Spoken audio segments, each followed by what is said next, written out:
It's a tradition unlike any other, Brock. Yep. The morning after the Super Bowl, if you didn't win, you ask how far away your team is from the team that did win. How far away do you think the Seahawks are? From Philadelphia? From Philadelphia. Oof. The now favorite to win next year's Super Bowl the day after that game. Yeah, I mean, you're closer than you were a year ago. It's literally what I wrote. Yeah. You're closer. You're closer than you were a year ago. Yes. But not that close. Mm-hmm. Yeah, I honestly feel like the Baltimore Ravens would have played the Philadelphia Eagles better than anybody else, even better than Kansas City. Just kind of matchup wise, right? You talk about these things and you do it a little more in basketball than you do in football, like the old Oklahoma State Cowgirls, just another top 25 win, just totally trashed K-State. Love it. Yeah, and it was like that was a good matchup. K-State, very similar team to Oklahoma State, and if you jump on them and you get hot and you make shots, yeah, much better. West Virginia, terrible matchup. They just press you and they're all over you, and they're quicker, and it's just a bad matchup. That was a bad matchup for the Chiefs yesterday because the most dominant area of Philadelphia's team is that line of scrimmage that, frankly, nobody in the league is as close to in totality. So they're head and shoulders. And in a meat and potatoes draft, Salk, that's coming up, that's what DJ labeled it to us last week.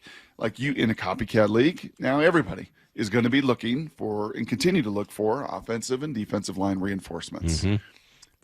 The Chiefs would have loved to have had. The Chiefs would have loved to have had Charles Cross and Abe Lucas. You say that, Brock. You say everyone's going to do this, but this Super Bowl has played out over and over again. Like, this storyline has played out often in Super Bowls that we've watched, and everyone says, "Oh, wow, look at what Tampa did again with all of these guys on defense, the defensive line, the front seven, what the line means." And the other team didn't have the line. And then the next year, they're like, "Oh my God, look at this wide receiver. Well, I don't know. Look at this guy run. Oh, he's so fast.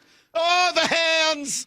I need a wide receiver. Somebody get me a wide receiver, please." I think the Chiefs just made their 5th Super Bowl, right? And the Chiefs have done it with Mahomes and Kelsey and Tyreek Hill. Now, they lost their weaponry. Tyreek Hill. Exactly. People are going to say, well, see, they didn't have enough talent. They didn't have enough perimeter people. They didn't have enough weaponry to surround Patrick Mahomes. You give him weapons. So, I mean, they did go to 5 Super Bowls and do it a little differently than Philadelphia, not spend every first-round pick on O-lineman and D-lineman as Philadelphia seemingly has had. So, I mean, there are different ways to do it. But this copycat league will absolutely land on that, and this draft plays into that. This copycat league will pretend to lean on that and then forget about it as soon as they see a sexy wide receiver running a 4.3 40. But do you think that they do it every time? Do you think that the return to the running back this season changed that a little bit? No. I think these guys will do the exact same thing again and again and again. I hope I'm wrong, but I think that they will. Like, oh, guys, you gotta be good up front, which is why we've decided to draft a 4.3 guy run real fast on the outside. Oh, really? How's that going to help up front? Well, we think he's going to get open so quickly that it won't matter. You're just going to get him the ball. He's going to be open. Oh, well, how's that worked before? Oh, it didn't. Oh, that's weird. Weird that it always comes back to the defensive line, the offensive line, and all that. How did that work making Tooney an all-pro guard, a left tackle? Not so good. How'd that take, Juwan Walker, kind of a retread right tackle? Not so good. And totally got exposed yesterday. So the Seahawks, I think, know that. I think the Seahawks, you may disagree, but first round, Byron Murphy. Second round, Mafe. Second round, Hall. Pay Leonard Williams. Re-signed Jaron Reed 2 years ago. Like, I think they know, and will continue to reinforce that. And they've got to figure this thing out up front in the interior of their offensive line. So that's where they are still the most. I'm not saying that that's not true. Obviously, the offensive line needs to be better than it is. But in my view, the biggest thing the Seahawks could do to be on the same level or in the conversation with a team like the Eagles, and yes, next year that's going to include the Lions and probably the Ravens again and a few other teams. We'll see if Kansas City can kind of bounce back. The thing they could do to be as close to those teams as possible is make your defense even better. Is to impact the QB. Make an already good defense even better. That is the thing that I would be looking to do. And then shore up the protection up front. Obviously, I'm not blind to the needs to make your offensive line better. But I don't think the Seahawks are a better offensive line away from being the Philadelphia Eagles. I'm sorry, I don't. I look at that team, and I've said it now over and over this morning, but each level of their defense is good to elite. Their quarterback is good to elite. Their running back is elite. Their offensive line is elite. There's no real major hole on that team. You're not that. You're a good team, which is why you finished 10-7 this year. I mean, you're a good team. The best part of this team right now is its defense, and especially what it has up front. Make it even better. If you really want to try to get to that Philly level, I honestly think the best thing you could do this offseason would be to try to acquire somebody who helps you do that. And the fact that you might have an ability to do that with an unbelievable edge rusher and Myles Garrett potentially available, I think it would be the biggest thing you could do. Now, you'd still need to do something about your offensive line. I'm not saying that you would ignore it, but if you want to get to that level, you got to be elite at something, and he would help you be elite. Yeah, it is hard not to watch that game. We talked about it for the 2 weeks in the build up to it, and heck, we even reached out to Howie Roseman's old college roommate to add some further sauce to that conversation. From Kevin Burkhardt to everybody that we talked to leading up to that, is how in the world have they been able to do this? How have they? And obviously, Salk, you've got to draft very, very well, and he just keeps hitting on every draft pick. It sure feels that way. He is on a heater.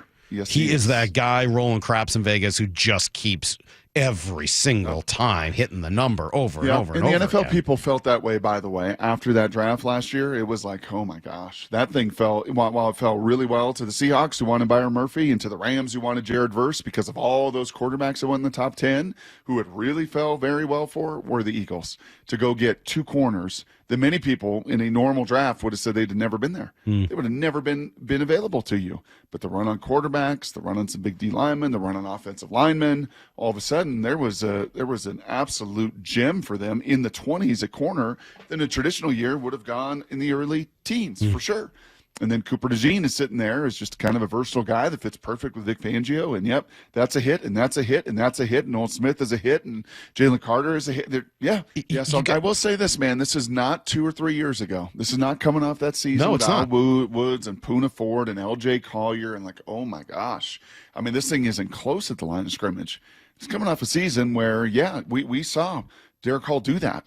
Absolutely do that snot bubble move. We saw Boye Mafe. We saw Leonard Williams. We saw Byron Murphy. We saw moments of being elite. Yes. We saw little hints and snatches of the Seahawks defense being elite. I don't know if they were elite for the entire 17-game season, but we saw the possibility there. So go make it elite.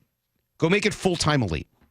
Go bring in someone like Myles Garrett to complement a lot of what you've already got. And you could be in the same sort of conversation, at least defensively, as the Eagles. And then you have to go to work a little bit. You're going to have to find some diamonds in the rough. You're going to have some people pop on offense.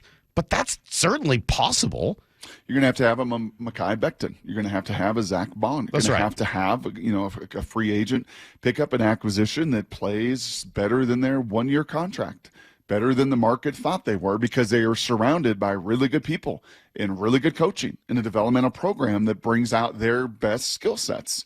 And, those two guys were big forces right near the football as well, offensively and defensively, for the Eagles on this run. So